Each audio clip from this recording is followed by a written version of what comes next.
Social undertakings. Eliminate poverty and accelerate development in impoverished areas. December 29th and 30th, 2012. Main points of the speech during an inspection of poverty alleviation and development work in Fuping County, Hebei Province. It is the essential requirement of socialism to eradicate poverty, improve the people's livelihood, and achieve common prosperity. We should pay close attention to people in straitened circumstances and extend care to them with respect and love. We should do our best to solve their problems and keep their needs and sufferings in mind, and bring the solicitude and concern of the party and the government to the people in the impoverished areas. The old revolutionary base areas and the people there made an enormous contribution to the victory of the Chinese Revolution, which will never be forgotten by the party and the people. Since the reform and opening up policy was introduced over 30 years ago, the people's overall living conditions have been substantially improved. However, China is still in the primary stage of socialism, so the number of people living in poverty is still quite large. With regard to completing the building of a moderately prosperous society in all respects, the hardest and most arduous tasks lie in the rural areas and the poverty-stricken regions in particular. We cannot say we have realized a moderately prosperous society if the rural areas, especially the backward parts of the countryside, are left behind. The central leadership has always attached great importance to development-oriented poverty alleviation. Party committees and governments at all levels should strengthen their sense of responsibility and mission in development-oriented poverty alleviation, to free them from destitution so that they can live a better life as soon as possible. We must work diligently and effectively to map out plans, allocate funds, set targets, work out detailed measures, and carry out evaluations in this respect. As we often say, with confidence, even barren clay can be turned into gold. Party committees and governments at all levels should make it a priority to help people in difficulties, especially those in the old revolutionary base areas and poverty-stricken areas, to break away from poverty and achieve prosperity. To this end, we will make full use of local advantages, improve plans, and provide specific and targeted guidance. When formulating policies concerning poverty alleviation, more considerations should be given to the old revolutionary bases and the impoverished areas. At the same time, we should bolster our confidence, find the correct method, and make strenuous efforts to facilitate development in those areas. Leading officials at all levels should keep people living in deprivation in mind, help them in good time, and work for them diligently. The rural areas long for development, and the farmers demand a better life. The key to their prosperity lies with the party committees at the primary level. You, local officials, work in the forefront, face poor conditions, and toil all year round. It's not easy for you. I would like to express my sincere gratitude to you all. We should work together with one heart to put the party's policies into full practice and make every effort to ensure a better life for our fellow countrymen in the rural areas. Better and fairer education for the 1.3 billion Chinese people. September 25th, 2013. Main points of the video message for the first anniversary of the UN Global Education First Initiative. Education is the foundation of national development in the long run. It is the fundamental way for mankind to pass on culture and knowledge, raise new generations, and create a better life. China will continue to support this initiative led by the UN. With 260 million students and 15 million teachers, the task for China to develop education is an arduous one. China will resolutely implement the strategy of reinvigorating the country through science and education, and will always give priority to education. China will increase its investment in education, promote universal and lifelong education, and build itself into a society in which people enjoy learning. Moreover, the country will work hard to ensure that every child has the opportunity to go to school and enable its 1.3 billion people to enjoy a better and fairer education so that they can acquire the ability to develop themselves, contribute to society, and help others. In addition, China will strengthen educational exchanges with other countries and open its educational field wider to the outside world, and actively support the development of education in developing countries. We are determined to work with peoples of all other countries towards a brighter future. Accelerate the development of housing security and supply. October 29th, 2013.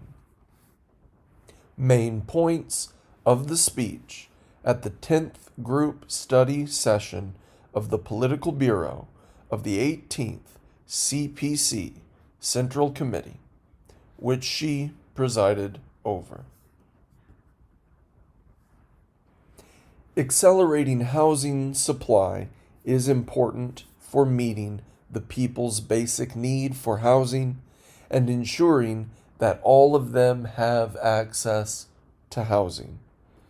It is a requirement for social fairness and justice, as well as an important measure for the people to share the fruits of reform and development.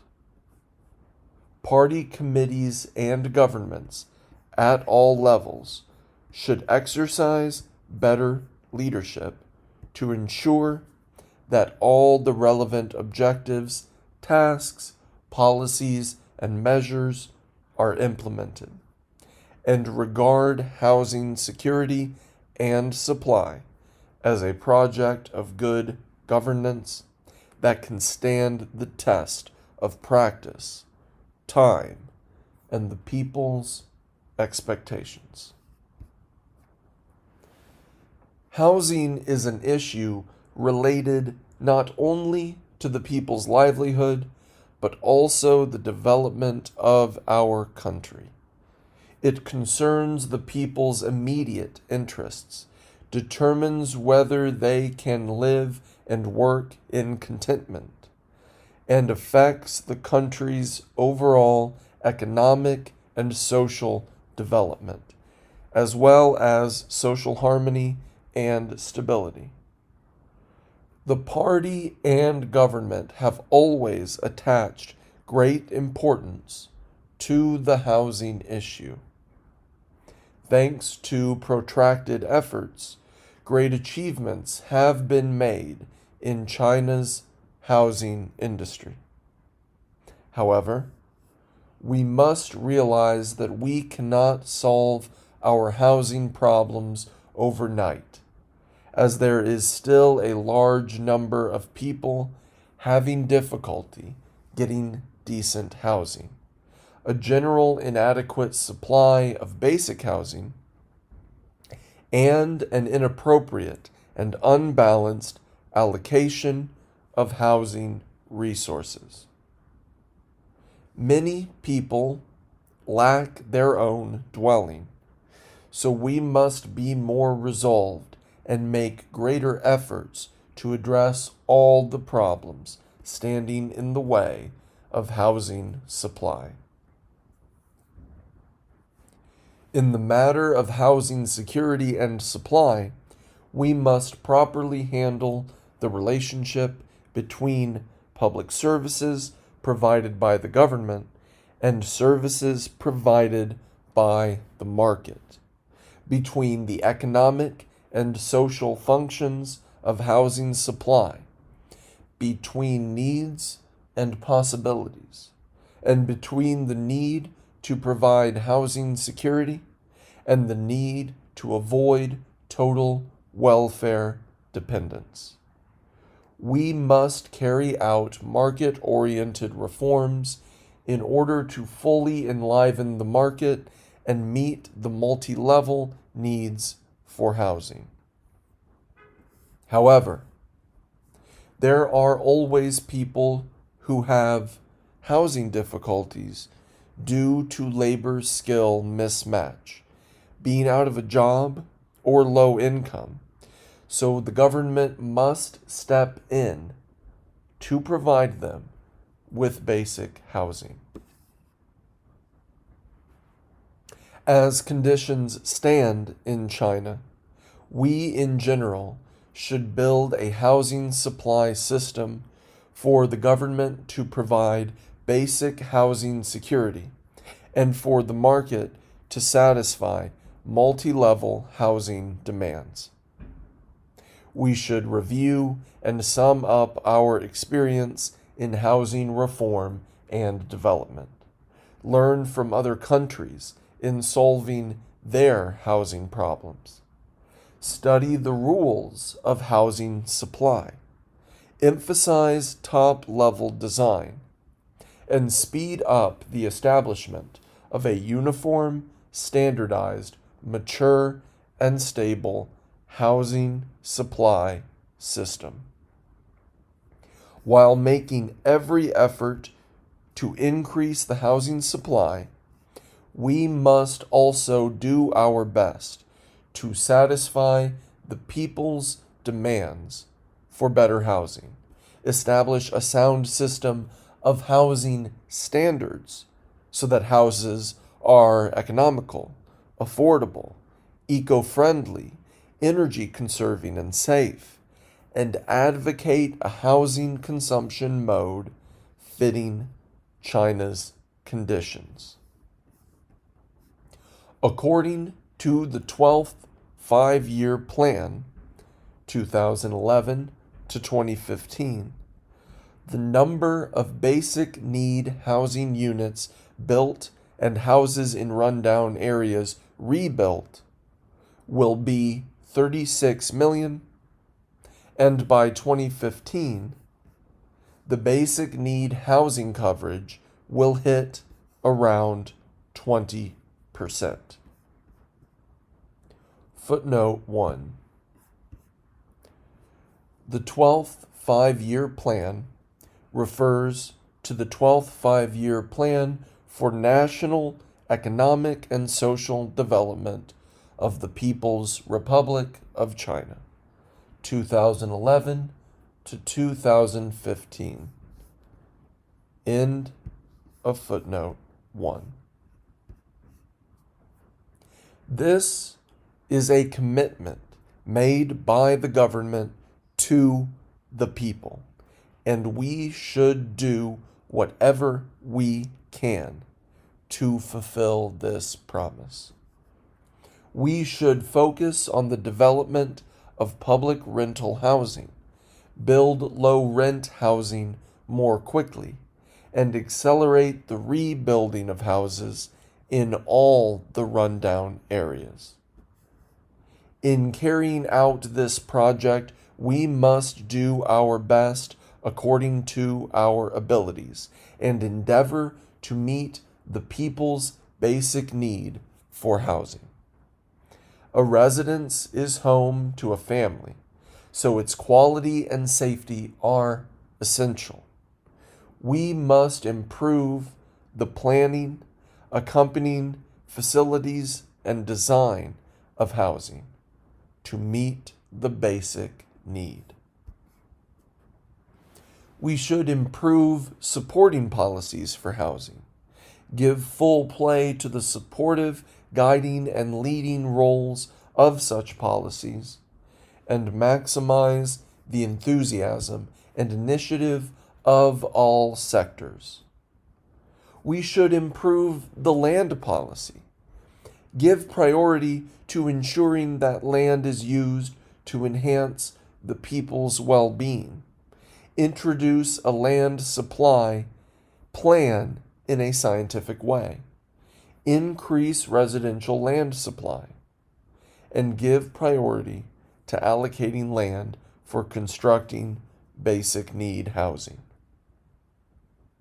We should improve our fiscal policy and use more public funds to build such housing. We should adopt policies and measures to encourage enterprises and other institutions to build and manage public rental housing. We should also actively explore systems and mechanisms for nonprofit organizations to build and manage basic need housing, so that all sides involved can join forces in this endeavor. Building basic need housing is a great endeavor that benefits both the country and the people. But to accomplish this task and ensure that those in need get housing, we must strengthen management and establish procedures for entry, use, and exit of such housing, so as to ensure that people have fair access to public resources. We must make sure that basic need housing is fairly allocated, and that the people who are entitled to it get it. We must stop illegal acquisition of basic need housing and block institutional loopholes in this regard. Those who acquire basic need housing illegally must be punished according to laws and regulations. Always put people's lives first. November 24th, 2013. Main points of the speech in the Guangdao Economic and Technological Development Zone of Qingdao, when assessing the relief effort following an oil pipeline leak explosion. This accident has sounded an alarm for us once more. We must maintain constant vigilance against workplace accidents. Pay close attention to this problem and guarantee without fail workplace safety. Otherwise, accidents will cause irreversible damage to the country and the people. We must establish a sound workplace safety responsibility system, highlight the key responsibilities of enterprises, enhance workplace safety inspections, apply lessons learned to analogous situations, and strengthen workplace safety. This heart-rending accident has caused grave loss of lives and severe damage to property. Now, through the joint efforts of the relevant departments under the State Council, Shandong Provincial Committee of the CPC, and Shandong Provincial People's Government, Qingdao Municipal Committee of the CPC, and Qingdao Municipal People's Government, we have achieved preliminary results. Next, we should direct all our attention to treating the injured, making proper arrangements for the funerals of the deceased, consoling their families, and seeing to bringing the people's life back to normal. We should conduct a prompt investigation into the accident and hold those involved accountable in accordance with the law. Party committees, governments, and leading officials at all levels should be keenly aware of the importance of safety issues and always put people's lives first.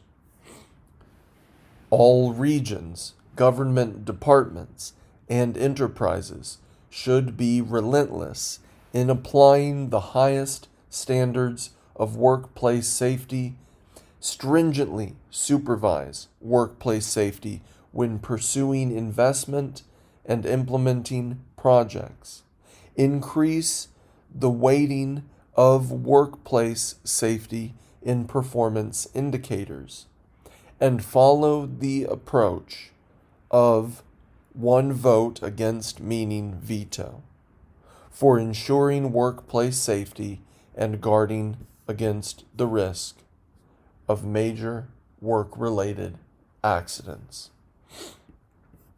Footnote 1.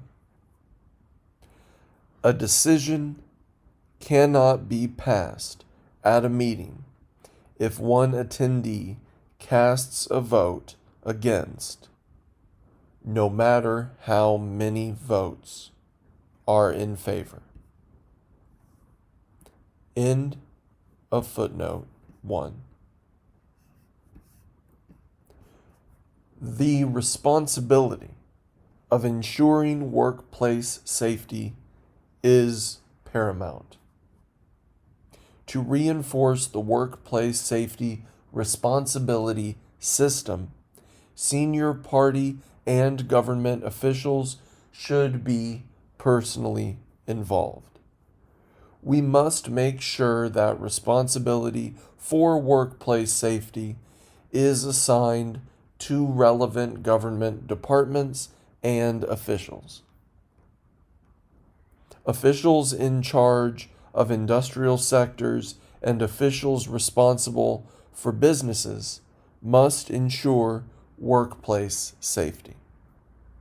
We should strengthen supervision and inspection concerning workplace safety. Strictly implement the assessment, reward, and punishment system, and constantly promote workplace safety.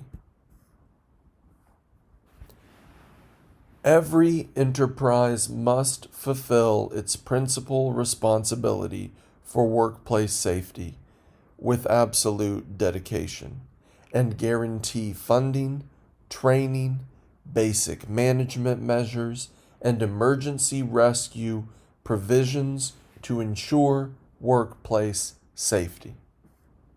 Central government-owned enterprises should take the lead and set a good example in this regard.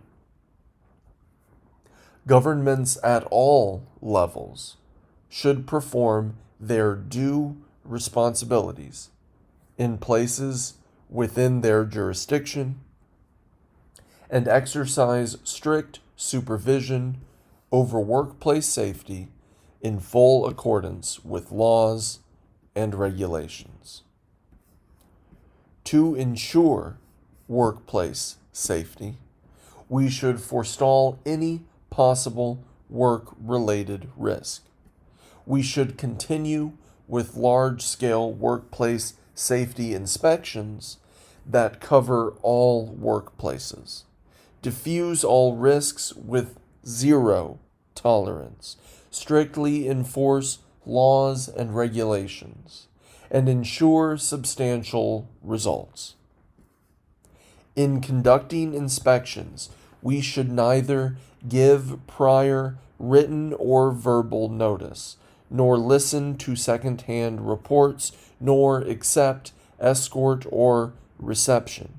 Instead, we should go directly to the front line and conduct confidential investigations, especially in terms of concealed risks like underground oil pipelines.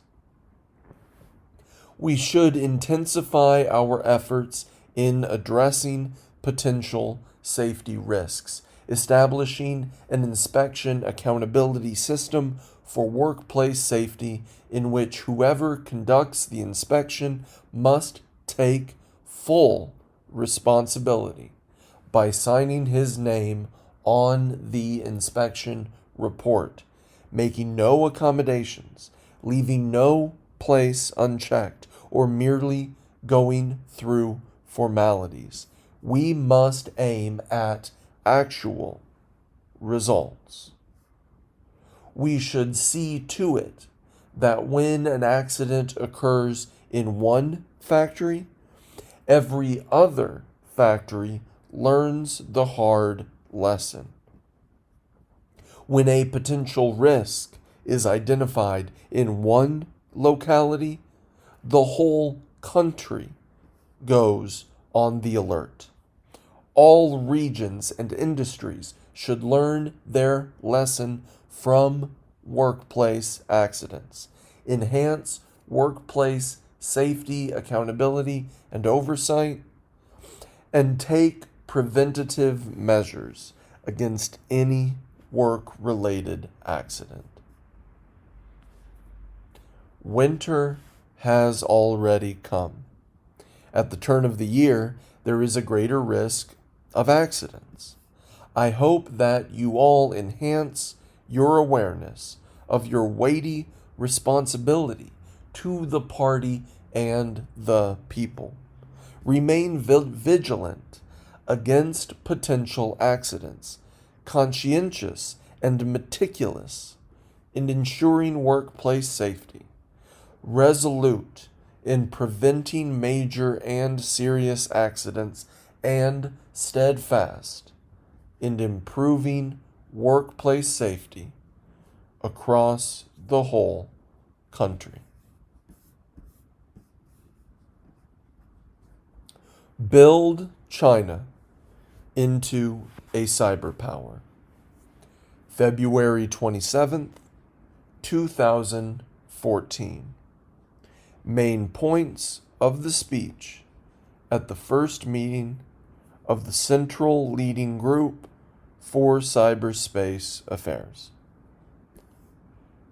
Cybersecurity and information technology application are major strategic issues concerning the security and development of the country and the work and life of the people. We should, based on both the international and domestic situations, make overall plans, coordinate all related parties, promote innovative development, and work hard to build China into a cyber power. In the world today, the IT revolution is making rapid advances, exerting a profound influence on politics, economy, culture, society, and the military in all countries. IT application and economic globalization stimulate each other. The internet has already been integrated into all aspects of social life worldwide, even going so far as to change the mode of production and way of life.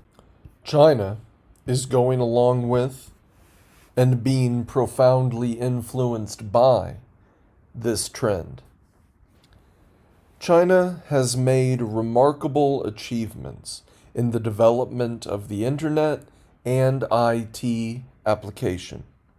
Numerous households in China now have access to the internet, and China ranks first in the number of netizens in the world.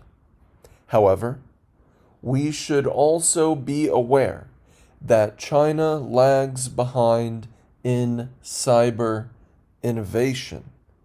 The gaps in internet use between regions and between urban and rural areas within China are still wide, and there is a profound gap in per capita bandwidth between China and the advanced level of the world. All in all, the bottlenecks constricting China's internet development are still prominent. Cybersecurity and IT application are closely interconnected with many other fields in any country. We should be fully aware of where we stand and what we should do. We must understand that it is vital for us to act right now. We must make plans accordingly and carry them out as the conditions permit. Cybersecurity and IT application are as important to China as wings are to a bird. We must therefore make coordinated plans for both and implement them in a unified way. To promote cyber security and IT application, we should balance security and development and ensure that the two proceed in tandem and stimulate each other to secure long-term development. It is a long-term task to ensure that online public opinion is healthy and sound. We should innovate and improve online publicity. and use internet communication rules to advocate things wholesome and positive, and disseminate and put into practice the core socialist values. We should properly handle timing, extent, and efficiency so as to make our cyberspace wholesome and clean. Online information knows no national boundaries. The flow of information assists that of technology, capital, and talent. Information resources have become important factors of production and social wealth. The amount of information a country possesses has become a major indicator of its soft power and competitiveness. The development level of a country's IT and information and communications technology industry decides the level of its IT application. We should enhance the innovation of core technology and improve core technology infrastructure and become better able to collect, process, disseminate, and utilize information and ensure information security in order to better benefit the people's well-being. Without ensuring cyber security, we cannot safeguard national security. Without promoting IT application, we cannot realize modernization. To build China into a cyber power, we should have exclusive and powerful information technologies, rich and comprehensive information services, and a thriving cyber culture. We should have a good information infrastructure and a strong information economy. We should have high caliber cyber security and IT application professionals.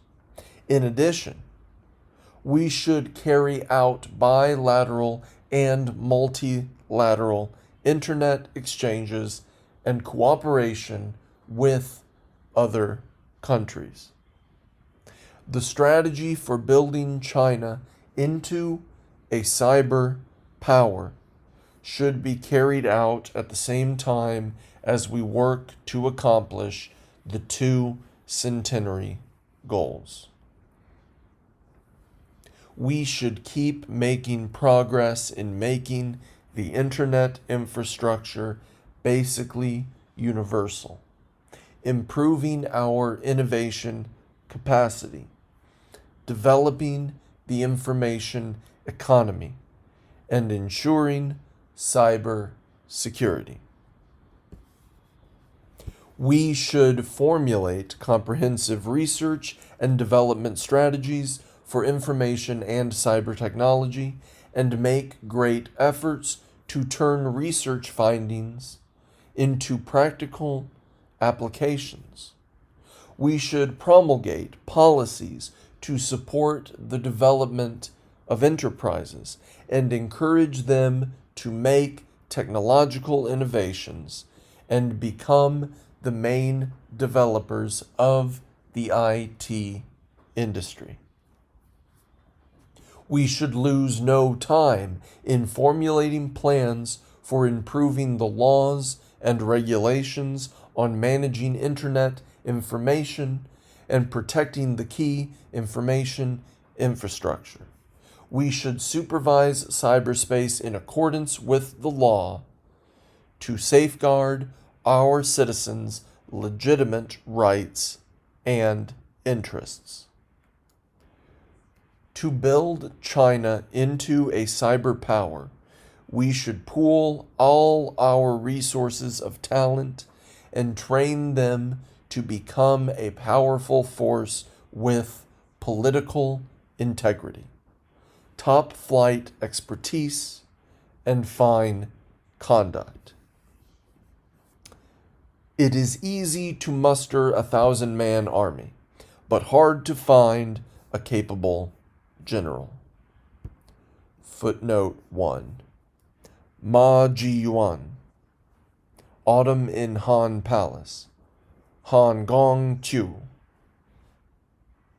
Ma Ji-yuan, circa 1250 to circa 1324, was a playwright in the Yuan dynasty, 1279 to 1368. End of footnote 1. We should train globally renowned scientists, leading internet sci-tech figures, outstanding engineers, and high-level innovation teams. The central leading group for cyberspace affairs should provide centralized leadership, coordinate major issues concerning cybersecurity and IT application in all fields, formulate and implement development strategies, overall planning, and major policies on cybersecurity and IT application, and enhance security guarantees in this regard.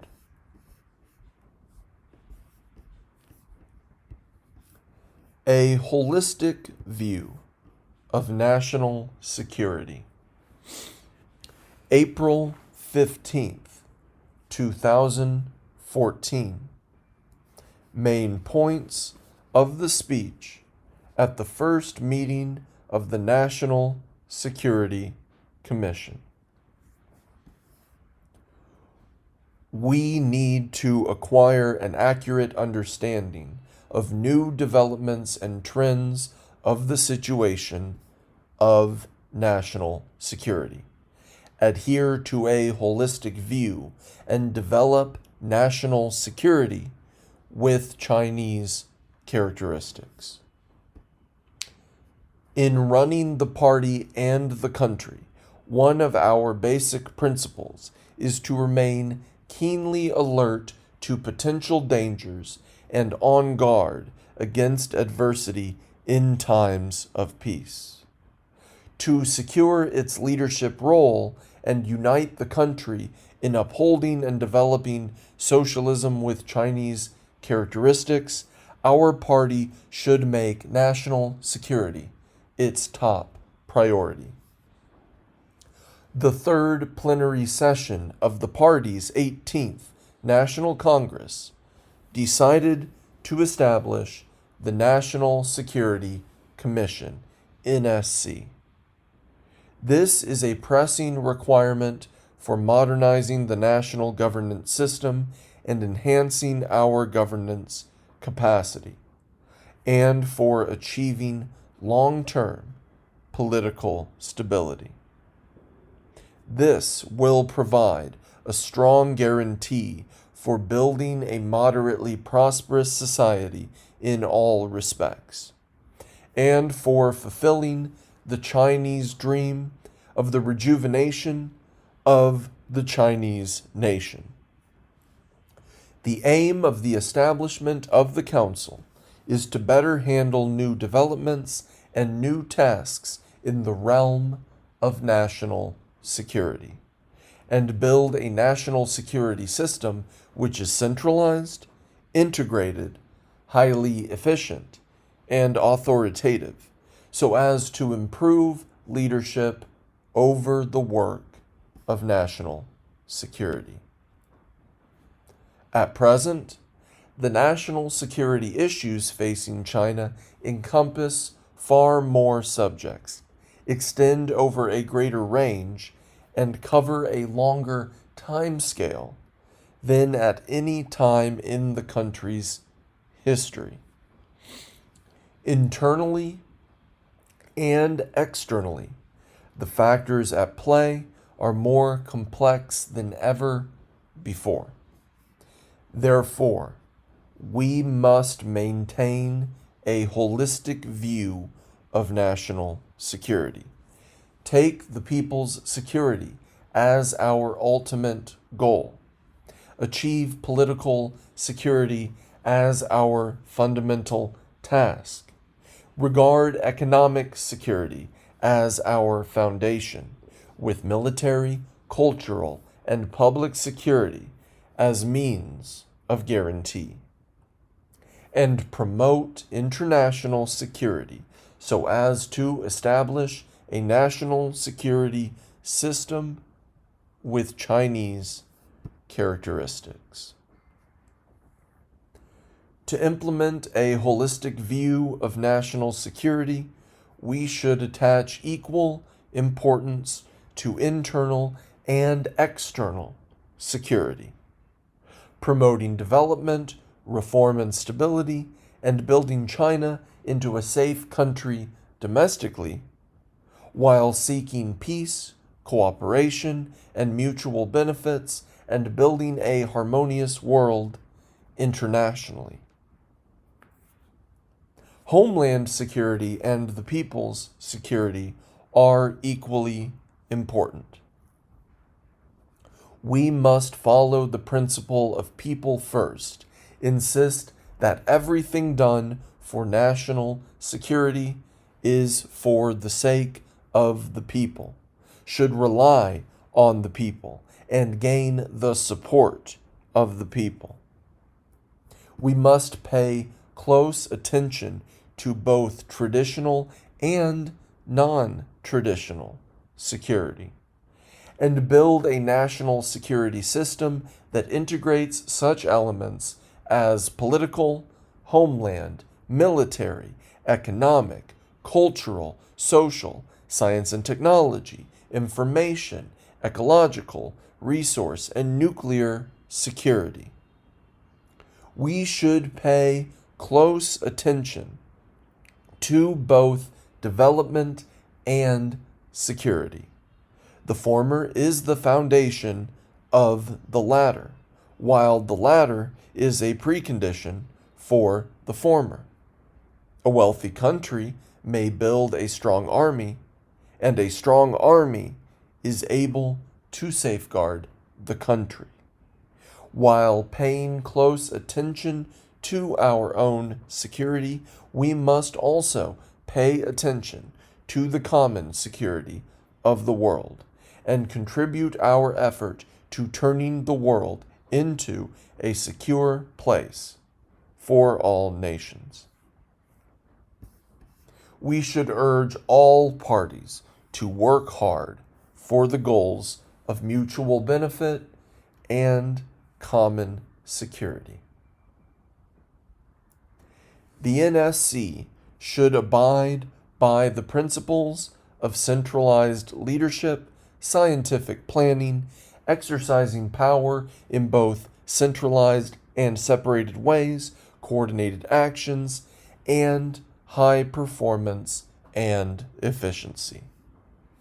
It should focus its efforts, follow the key guidelines, and vigorously implement the overall strategy of China's national security. Safeguard national security and social stability. April 25th, 2014.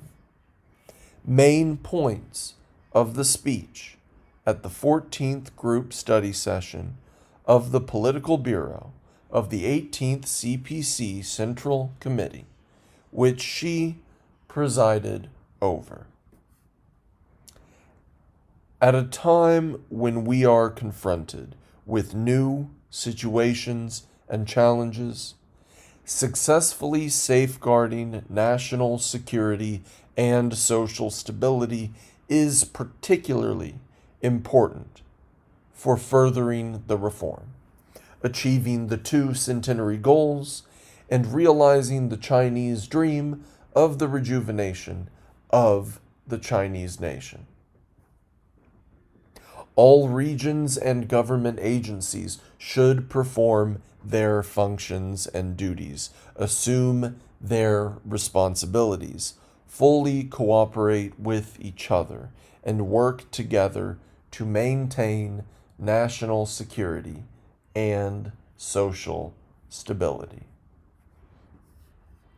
Since the reform and opening up policy was adopted in 1978, our party has paid close attention to correctly balancing reform, development, and stability, and made safeguarding national security and social stability a basic task of the party and the central government.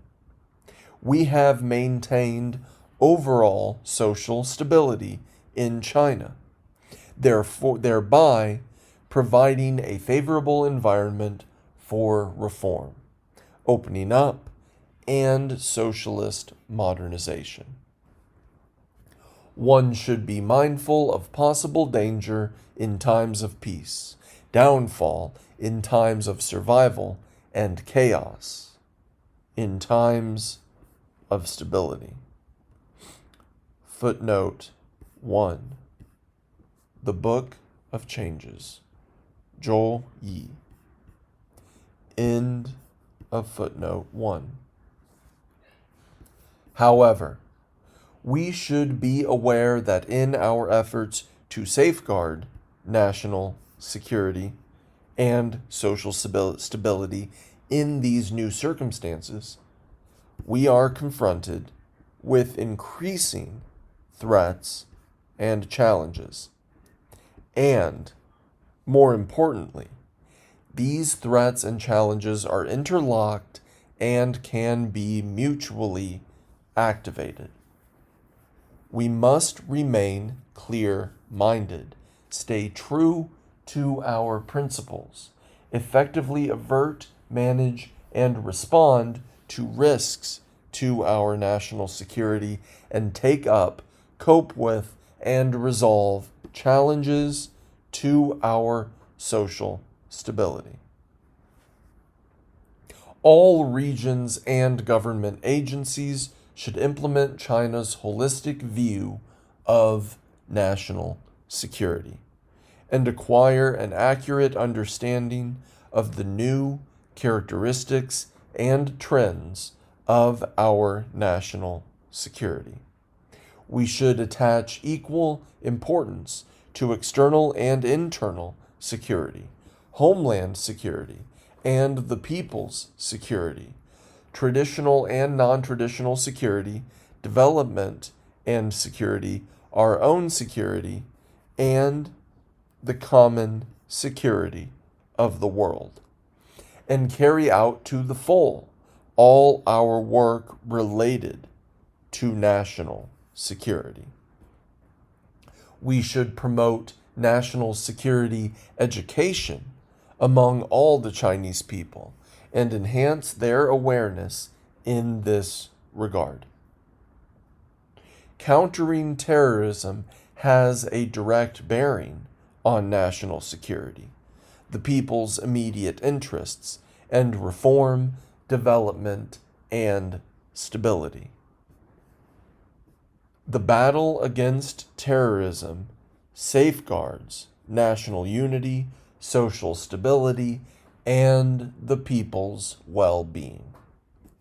We must take decisive measures in deterring terrorism and keep up the pressure to thwart terrorism.